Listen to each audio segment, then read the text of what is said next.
Welcome to Threads of Sustainability, where you get to hear the passionate, informative, and engaging conversations of creatives, makers, manufacturers, and producers from all over the globe. We explore what sustainability can look like in the quilting, fiber, and textile world, and I'm your host, Bridget O'Flaherty, also known as the Sustainable Quilter.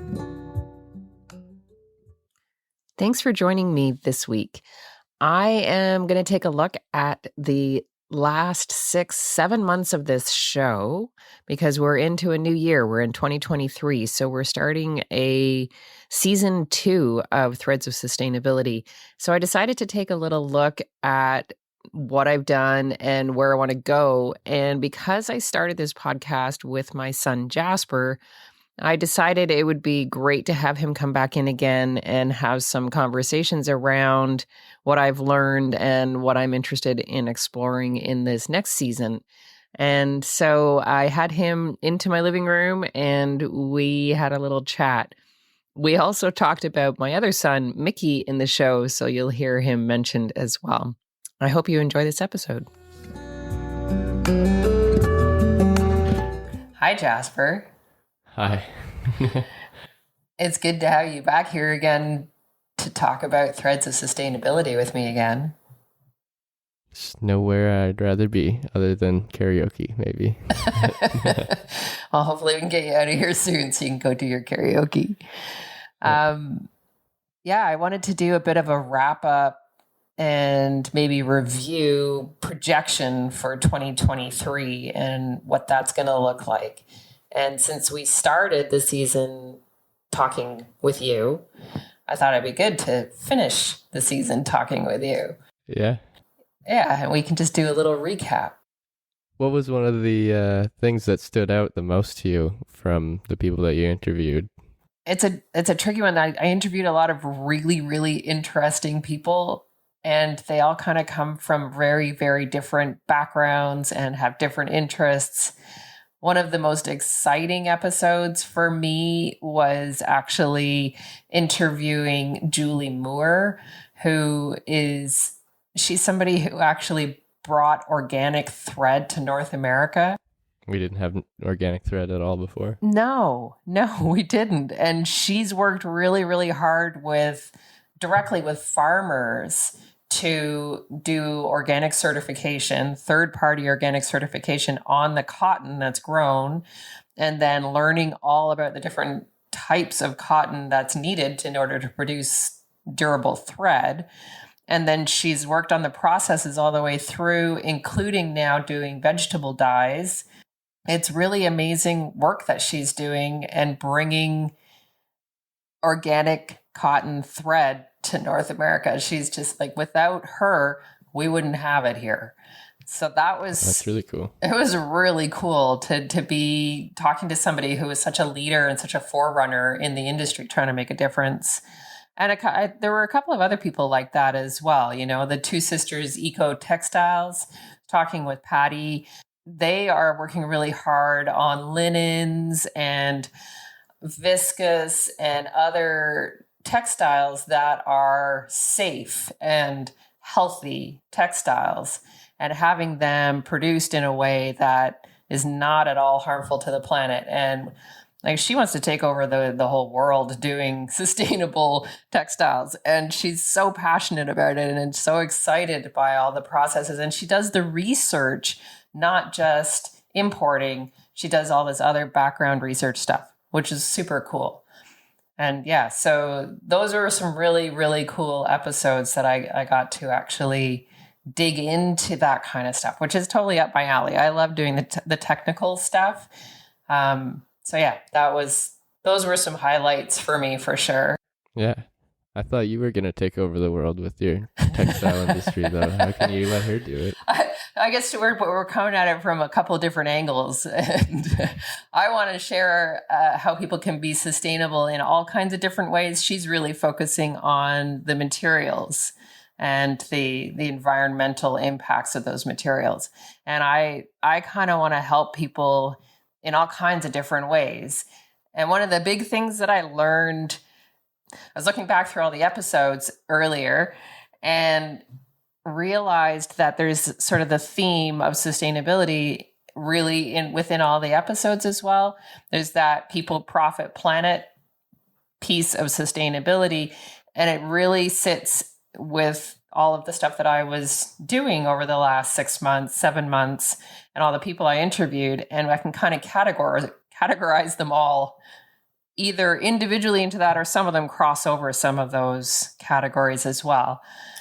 So if we look at the people piece of that, that's our community and how we are connecting within our own communities and how we are helping ourselves to connect with those communities as well.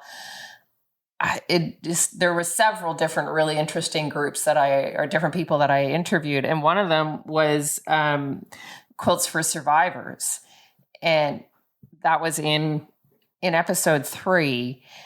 I talked with Vanessa from Quilts for Survivors, and that was such a cool conversation. She started this grassroots movement to make quilts for people within her community that survived residential schools. And it started out as this somewhat small project, and she thought she would do 213 blocks is what she was going to do, and make a few quilts out of that. Well, to date, they've done almost 2,000 quilts and delivered them across Canada, and there's still a waiting list. It's pretty amazing stuff. So that's community work that's being done. And that's so important for sustainability. Like, that is the epitome of sustainability right there, where we are looking at the present and making sure that we have space for future generations. And we're looking at our past as well. So that is encompassing all of sustainability in that. So that was a really cool conversation. Yeah. Oh, that's great. And how do you think your podcast itself, like what you're doing right now, relates to sustainability? Like, do you think you're doing it in a sustainable way, or? I think so. I'm certainly trying to. I think that sustainability, looking around our community and looking around the current situation for future generations to understand how to be able to access what we want to access. I think that's a big part of what I'm trying to put out there in the podcast. Doing it sustainably is, I guess I would look at myself and do I have the ability and energy to continue sustaining doing it the way that I'm doing it? And right now I'm doing an episode every 2 weeks, and that's manageable because I've got a busy life. I don't think I could do every week right now. Maybe someday I will, but right now every 2 weeks feels doable. I have a long list of guests that I still want to engage with and talk about. I think there are a lot more subjects to explore, a lot more topics within this to explore. I've talked with a few different people around the products and manufacturing, but I want to start talking to some of the certification bodies and standards, like the Global Organic Textile Standard. There's another one called Oecotex. And I'm going to be having a conversation with somebody from that group in another week or so. And so that episode will be coming out this year. And I want to be able to talk to a few more different standards. There's tons of different standards and labels and certifications out there for different types of material. I don't know if there's one that's better than another. There's so many of them out there. So I want to dive into that and understand that better. There's more artists out there to talk to.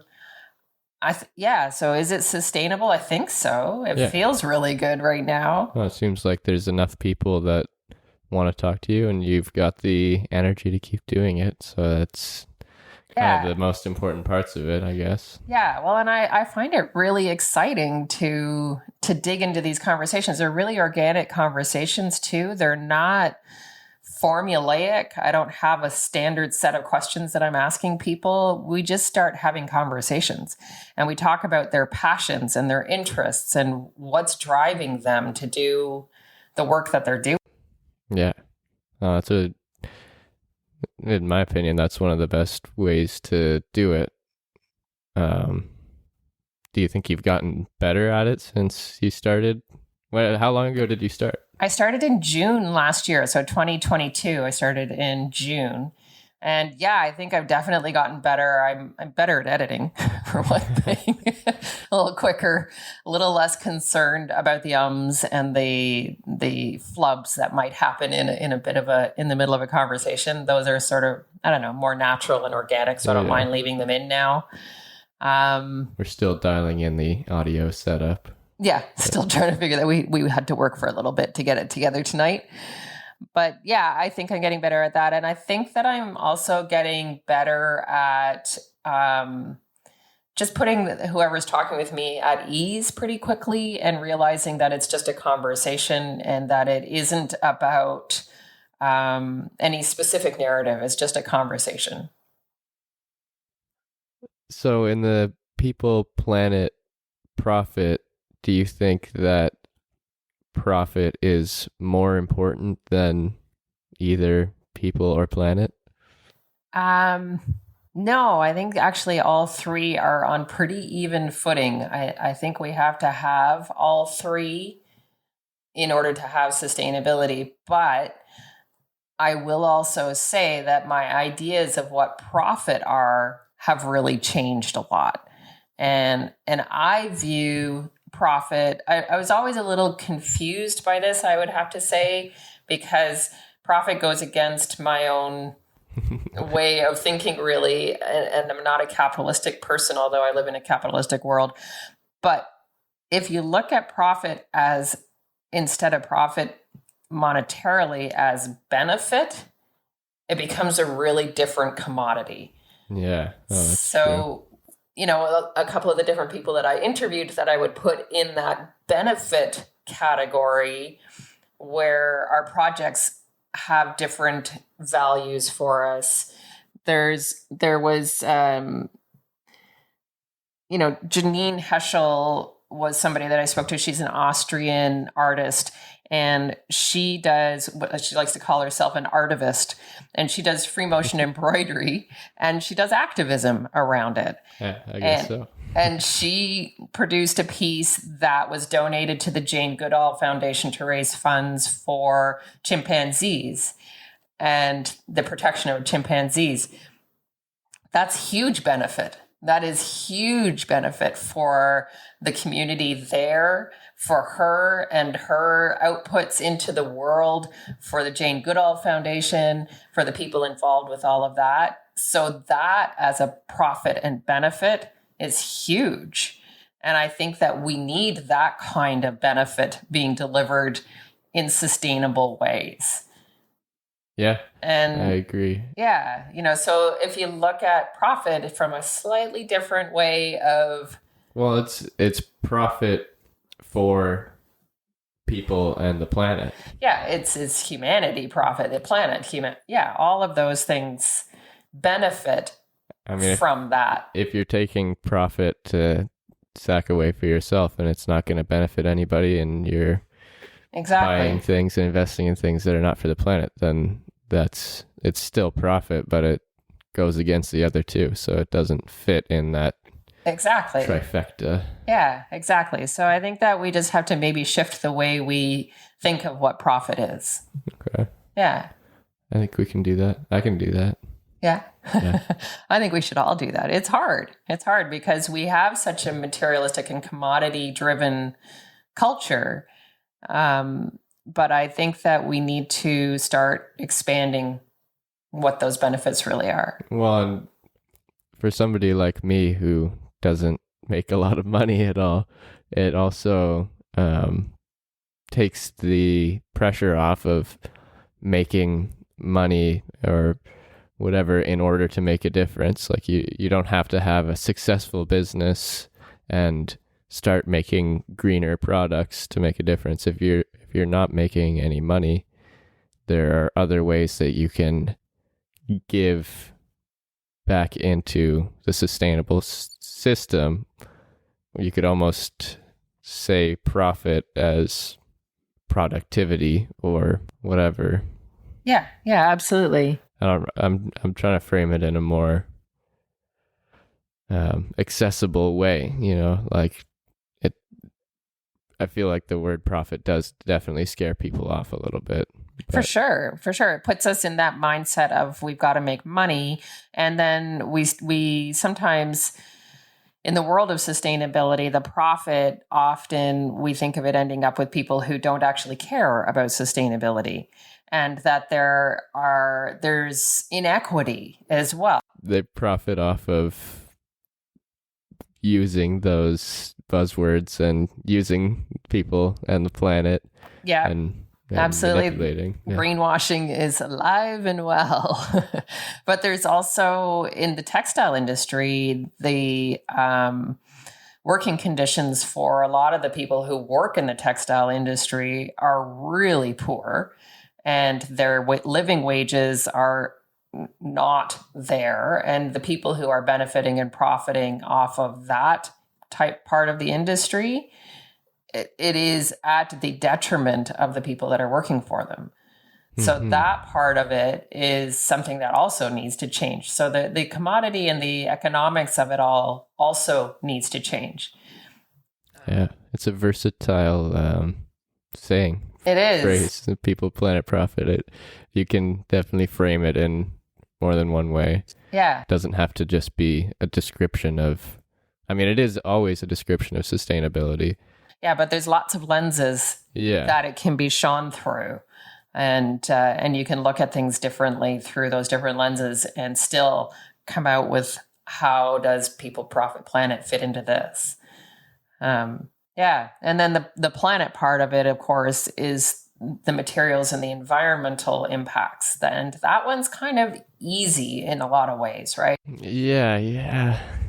As long as you can get the other two, you can change, you can help the planet. But that's, I guess, the hard part is having all three. Yeah, I think you have to have all three. And, the materials part, we can look at that. And I've looked at that a lot in the podcast through the different types of material product. And, it's well known the textile industry is doing a lot of very toxic things to the world right now. And, it's the 5th largest emitter of CO2 emissions globally.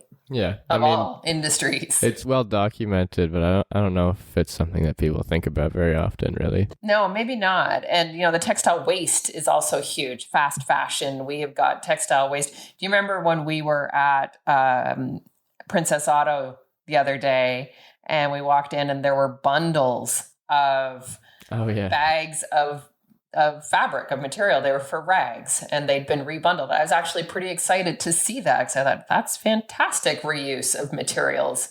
Yeah. And hopefully they actually get used. But then what happens to them when they go into a shop and they get filthy and dirty? They're still going to end up as textile waste. That's interesting. When Mickey was helping me with my tires the other day in his shop that he works for in Ottawa, they've got a supplier, some sort of company that actually delivers them fresh towels, and they have their own separate bin at the garage that they place all their dirty rags in that separate bin, and the company comes and picks them up and does something to them. I guess do they get cleaned? I don't know. I guess they recycle them, but or are they getting recycled? Yeah. I didn't see that end of the system, end of the cycle, but it Oh, that'd be interesting to know if the automotive industry is starting to do that. Yeah, because it seemed like the staff was being accountable for it, but I don't know what the supplier was doing with it. So I think that there's a lot of little changes like that we're starting to see in the industries that are around us, but whether people are paying attention to it or not, I don't know. And how much demand there is for it, I still don't know. I think it's growing. I really do think it's growing. It's exciting to see that kind of stuff in those small ways. Yeah. Yeah. And I mean, I'm excited about a lot of changes that are coming. Climate change.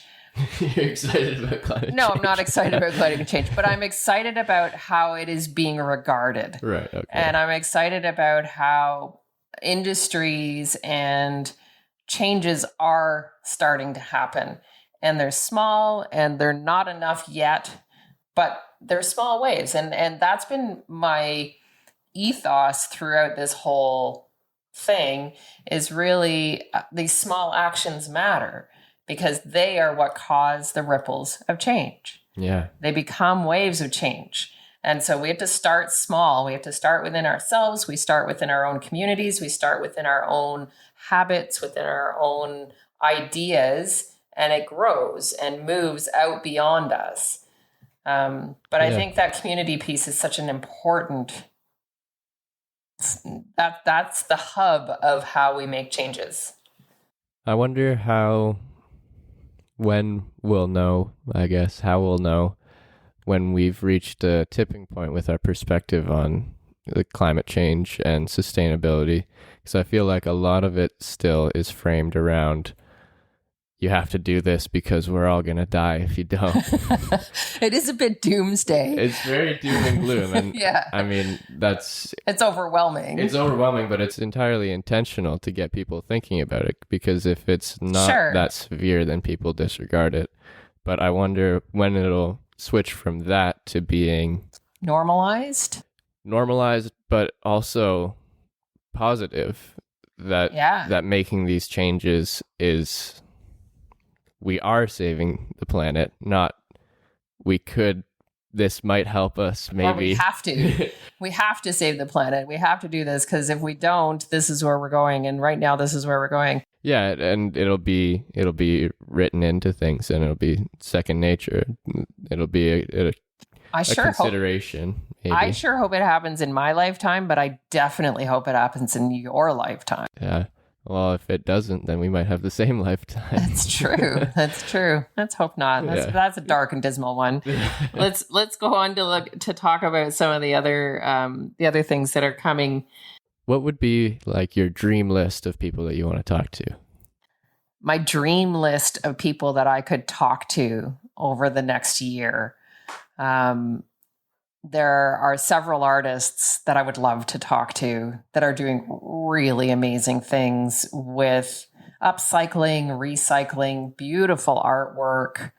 I'd love to talk with some other producers from raw materials, like silk producers. I'd like to talk with them, and some other alternative materials. I haven't done a lot around the recycled polyester and trying to understand those types of projects and programs that are out there. Yeah, it'd be good to understand more how polyester is actually made in the first place. What kind of harm there is behind that. And I mean, it's plastics generally, and it's usually from fossil fuel products. So I think it's bad. Have you ever seen the videos of them like pulling a strand of polyester out of a petri dish? Yes, it's freaky. It's weird, definitely. Definitely. But there are new products and new materials coming out. There's a lot of biomimicry products out there. I'd love to talk to some people about that. And I wonder if there's like synthetic biomaterials, like made in the same way as polyester, sort of, but using materials that are less harmful to the environment or not harmful to the environment. Yeah, I don't know. I got to do some more research and see what else is out there. Be worth it. I don't know, but I don't know either. I'm sure there's hundreds, if not thousands, of alternative fibers and fabrics that we just don't consider because it's a little bit less cost effective than the ones that we have in place. Absolutely. Well, and the big elephant in the room is, what are we doing with the waste we've already made? Because every piece of plastic we've ever made on the planet still exists somewhere in some form, whether it's through microplastics or toxins or what have you, it's still there. So what are we doing about that? And how are we stopping it? And there are some efforts being made, but I guess I'd love to know more about that. Yeah, it'd be good to talk to some people that are working on engineered recycling and that kind of stuff. Yeah, like those worms that will eat styrofoam or whatever. Yeah. So there's a term out there that's called cradle to grave, which kind of makes, if you think about it, it makes sense. So a product is born from raw materials and then it becomes landfill. And now they have another term called cradle to cradle. So it's circularity. And so it's a raw virgin material that's created into a product, which can then be made into another product. and then made into another product, and then made into another product. So it doesn't have an end life. So it's designed from the beginning to have a continuous life in terms of those materials. And I'd love to talk to some people that are working on that circularity in the textile world. Yeah, no, that's very interesting. And another thing that I wonder just on this same subject is how we can manage existing waste in a better way. Yeah. Just, I wonder if there's ways that it can be transformed into a product that's not necessarily usable, but also not harmful, so that it could be used as landfill in a safe way where it's not leaching into our water systems. Yeah. So it's kind of rendered inert. Yeah. I don't know. I mean, there's so much testing around all of that to do, and there's so many factors and variables. It's super complicated. And for the most part, like most of the people who are listening to this podcast don't think this hard about these kinds of things. Yeah. We do kind of discuss it on a daily basis. So we've got our own understanding of it, but it's not necessarily, we don't know everything yet. No, I don't even come close to knowing a lot even. I know a little bit, and I have an interest in knowing more. And I think that is one of the things that you can spread the best with this form, at least, is by instilling that sense of wanting to know more into more people. Yeah. I mean, I'm hopeful for this year to explore a little bit more of that, maybe get technical a little bit, but also celebrate some of the successes of different artists and some of the really interesting things that different manufacturers and producers are doing. I don't want to dwell on what's not being done. Yeah. I'm really excited about what is being done. That's that perspective shift that I was talking about in some ways too. Yeah. Is being excited for the future instead of being afraid of the future. Yeah. In my short term, I'm excited for the future, and I try not to dwell too heavily on the doom and gloom of what might come. Yeah.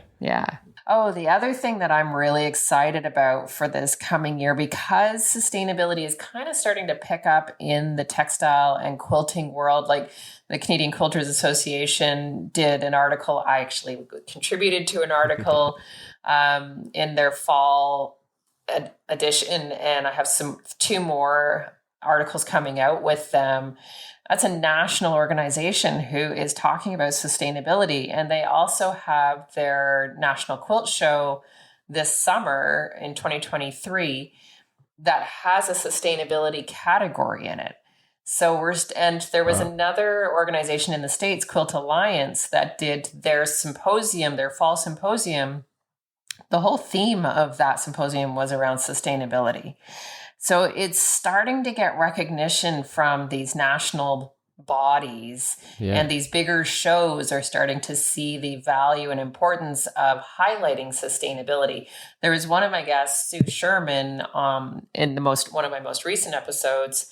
She actually is a quilt artivist as well, and she is a Canadian and won the Quilt Festival Best of Show award for use of thread. And her quilt was called Dear Humans, and it's a bunch of butts of animals and then the words Dear Humans on the bottom of it. So it has this really deep meaning behind it of these animals saying, you're maybe messing things up here. And it's so exciting to know that kind of a quilt won such a big award at a big show like this. Yeah. Oh, it sounds like you're doing this all at the right time. Do you think that you could be an artivist? Do you think you are an artivist? I think I am an artivist in many ways. I mean, my work often is done through sustainable materials. I don't necessarily highlight endangered species. Sometimes I do. And I, like Natalia. Natalia Korover is a US artist who uses recycled plastics as her medium. And she does architectural or landscape pieces done out of plastics, which is amazing. Yeah. And I don't know that my work is that obvious, but I do upcycle, I do natural dyeing, and I do, I have wool from my neighbor. I have like 100-mile diet to my fibers that I use. And I use that as my batting and backgrounds for my embroideries. And I use RPET threads. So the materials that go into my work is very much I'm trying to source sustainably, but the subject isn't always. Yeah. And no, it doesn't have to be an endangered species or anything, but do you think you would be willing to, I guess is the question, would you be willing to put yourself out there in a more controversial way in order to try to draw attention to some issue? Yeah, I've often thought about that and have wanted to challenge myself that way.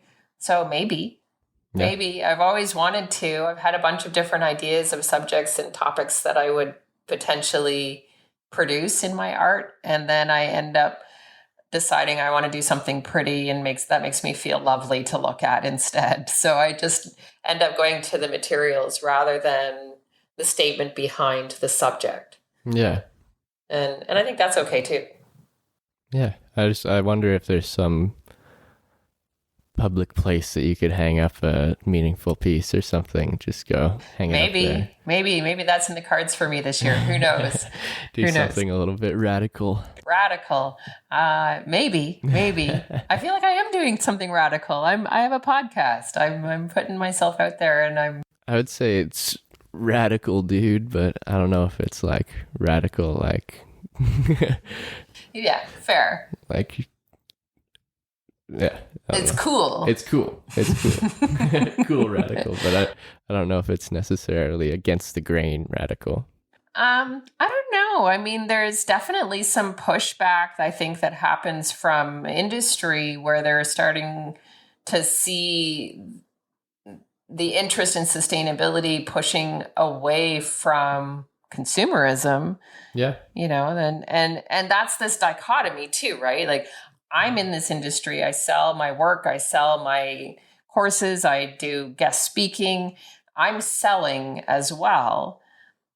And in this commercial capitalistic society, and at the same time, really advocating for sustainability. So it's a delicate balance between supporting yourself and doing it meaningfully and making profit. Huh. Yeah, I guess that is kind of against the grain because most people either go one way or the other. Yeah. Typically, it seems like people will focus really heavily, totally put all their cards in the sustainability aspect, and then nobody ever really hears about it, and they can do their subsistence living and whatever, and that's great.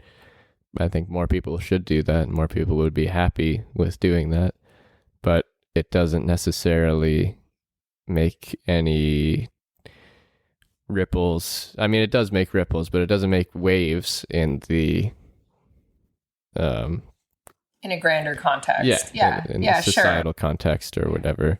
I mean, it's drops. Yeah, drops. Yeah. And not quite even ripples. And they're important as well. I think that all of those efforts are important. But this is what I like doing. So I'll do what I think I'm okay at it. I think so. And so I think I'll keep at it. Yeah. Yeah. No, I think you could go all in and on this and do it a little bit more and get it out in a way that's appealing to a larger audience somehow. I don't know how you would do it exactly, but I don't know. I'm working on it. Yeah, no, not that it's unappealing to a larger audience, but you could get more views. You could go viral.